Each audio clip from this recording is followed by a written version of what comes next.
السلام علیکم ورحمۃ اللہ وبرکاتہ۔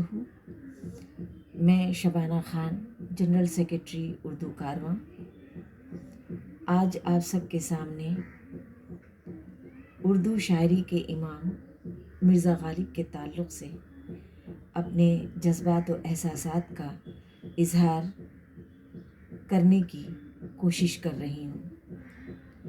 ہزاروں سال نرگس اپنی بے نوری پہ روتی ہے، بڑی مشکل سے ہوتا ہے چمن میں دیدور پیدا۔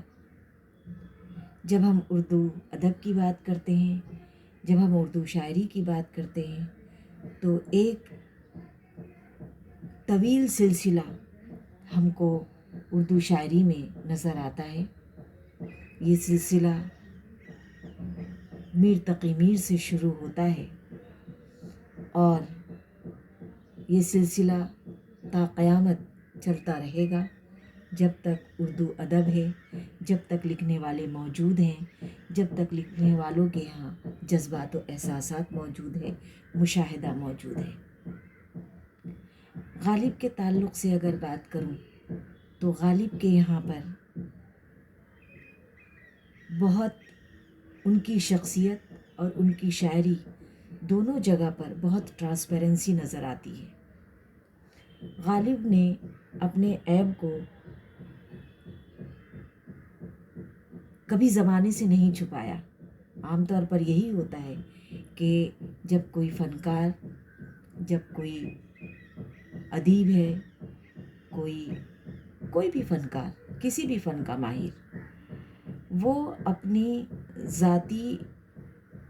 ذاتیات کی پرت کبھی لوگوں کے سامنے نہیں کھولتا، اور کھولنا بھی نہیں چاہیے۔